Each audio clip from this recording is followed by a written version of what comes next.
ग्राम सुरक्षा दलाला ॲक्टिव्ह करण्याचा प्रयत्न करतात, त्यांची संख्या वाढत चालली. बाकीच्यांनी तसं करा आणि ग्राम सुरक्षा दल ॲक्टिव्ह करा.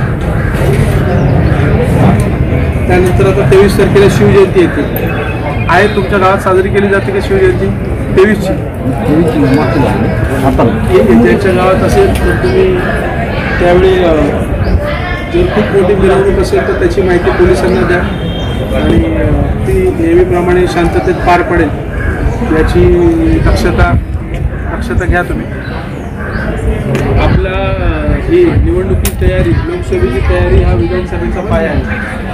आता जर आपण सक्षमपणे काम केलं तर विधानसभेत आपल्याला थोडं पाया तयार झाला असल्यामुळे जास्ती काही त्रास होणार नाही, कारण आपल्याकडे रेडीमेड माहिती असणार आहे आणि त्या माहितीच्या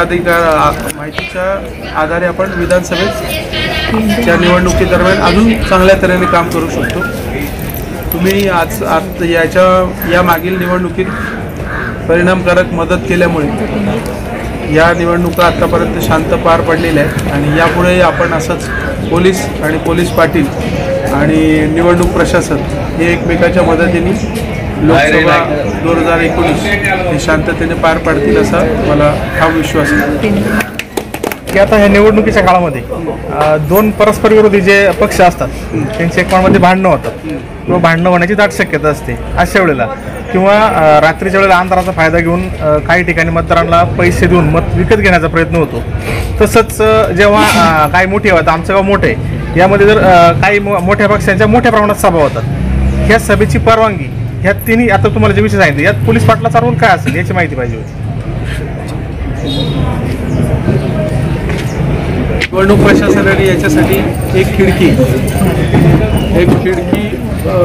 संकल्पना राबवलेली आहे. ते एक खिडकी म्हणजे एकाच ठिकाणी सर्व परवाने त्यांना मिळतील आणि जुन्नर विधानसभा यासाठी एक खिडकी करता नवगरे मॅडमची नेमणूक केलेली आणि त्याच ठिकाणी तुम्हाला सभेची परवानगी मिळणार आहे, वाहनाची परवानगी मिळणार आहे आणि त्याच्यासाठी ज्या आवश्यक परवानगी आहेत त्या ठिकाणी मिळणार आहेत, जेणेकरून एकाच वेळी दोन पक्षाच्या तिथे सभा होऊ नये आणि वाद होऊ नये. जो प्रथम येईल त्याला प्रथम त्याच्या कागदपत्रांची पडताळणी करून परवानगी देण्यात येईल असा निवडणूक आयोगाचा निर्णय आहे.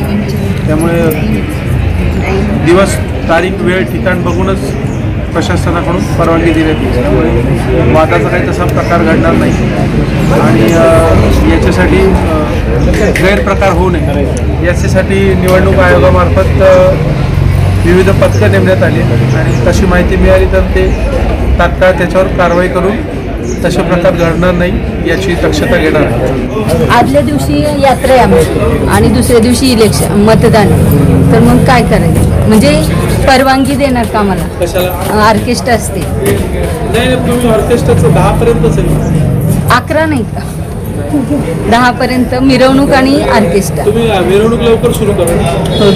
हां, तेच शासनाचे विचार. आदेश आहेत सकाळी 6 ते रात्री 10 त्या दरम्यान तुम्हाला काय सण उत्सव साजरे करायचे ते नियम अटी शर्तींचं पालन करून करायचे आणि कोणत्याही प्रकारे तुम्हाला डीजे वाजवायला परवानगी मिळणार नाही. डीजेमुळे आवाज जास्त होतो, त्याच्यामुळे प्रदूषण होतं आणि शांततेला बाधा येते. त्यामुळे माझी तुम्हाला विनंती राहील की तुम्ही कमी आवाजात तुमचा आनंद साजरा करा, जेणेकरून आपल्या गावाकडून दुसऱ्या गावाकडे एक चांगला संदेश आहे. दोन विरोधी पक्षाचे कार्यकर्ते एकत्र भांडायला लागले तर पोलीस पाटलांचा रोल काय? पैसे देऊन मत विकत घ्यायचा प्रकार जर जाणवला तर तिथं काय रोल आहे? ते सभेचा तुम्ही क्लिअर केलेलंच आहे. ठीक, ते आपण त्यांना कळवायचं. दोघांचा वाद असेल ना तर आपण त्याच्यात मध्यस्थी करायची आहे की आपला रोलच आहे की वाद होऊ नये. आपण तिथलं आपली नेमणूकच झालेली आहे की गावात शांतता अबाधित राहण्यासाठी पोलीस पाटील हा पाय आहे आणि आपल्यापर्यंत जर हे झालं आपल्याकडून तर मिटलं तर ते चांगलंच आहे आणि जर नाही मिटत असेल तर तोपर्यंत त्यांना शांत करायचं, पोलीस प्रशासनाला कळवायचं की ते वाद होण्याची शक्यता आहे. पोलीस प्रशासन तुमच्या मदतीला धावून येईल. जसं तुम्ही मागच्या वेळी एक अपघात झाल्यानंतर गावात जी मंडळी वाद करू पाहत होती त्यांना तुम्ही तुमच्या पातळीवर आणि तुमच्या स्थानिक लोकांच्या मदतीने पोलीस जे थोपवलेलं होतं त्याचीच पुनरावृत्ती होईल. आपण गावातले स्थानिक असल्यामुळे आपल्या पोलीस पाटलांच्या शब्दाला गावकरी मान देतातच. आपलं कामच आहे की गावात वाद न होऊ देता जो काही कार्यक्रम होईल तो कार्यक्रम शांततेने पार पडेल आणि त्या कार्यक्रमाचा सगळी गावकरी आनंद घेतील. आणि आपल्याकडे काही एवढी काही मोठी हे नाही आहे आक्रमक लोक की पोलीस पाटलांनी सांगितल्यावर ते त्यांचा मान राखतच असतील आणि नाही त्यांनी राखला तर मग शेवटी पोलिसांना कळवलं की पोलीस प्रशासन तुमच्या मदतीला येणारच आहे गाव देणार आहे. इथून तालुक्यात अनेक पक्षाच्या अनेक गाड्या असतील म्हणजे त्याचं काही लिमिटेशन असेल. ती गाडी गावात समजा तिचं प्रचार कार्यक्षेत्र काही ठरलेलं असेल. जुन्नर पोलीस स्टेशन अंतर्गत 25 गाड्या प्रचाराच्या मग ते ह्या पक्षाच्या असतील त्या पक्षाच्या असतील तर त्या गाड्यांचा एक तपशील पोलीस पाटलांना द्यावा. त्या गाडीचा नंबर आपल्याकडे असतो. त्या गाडीचं डॉक्युमेंट्स आपल्याकडं झेरॉक्स कॉपी असते पोलीस स्टेशनकडं जेणेकरून विनापरवाना प्रचार करणारी गाडी आणि त्या गाडीने समजा विनापरवाना प्रचार केला तर ती जबाबदारी पोलीस पाटलाची निवडणूक आयोगाची की पोलीस प्रशासनाची. निवडणूक आयोगावर ढकलून चालणार नाही कारण सगळीकडे काही निवडणूक आयोग काय पोचू शकत नाही. त्याच्यामुळे ज्या ठिकाणी जे हजर असतील त्यांची दक्षता घेण्याची काळजी आहे त्यांनी की बाबा तुम्ही हे लाऊडस्पीकर लावलाय किंवा हे काय प्रचार करता याला तुम्ही परवानगी घेतली की नाही त्यांना विनंती करायची. तर त्याबाबत एक सूचना आहे माझी पण की पोलीस डिपार्टमेंटकडे आपल्याकडे सगळ्या नोंदी असतात. नाही आमच्याकडे नाही ते एक खिडकीकडून तिची यादी तर सगळ्या पोलीस पाटलांना मिळू शकते. एवढ्या एवढ्या गाड्या आपल्या प्रचाराला आहेत. ठीक आहे आपण त्यांना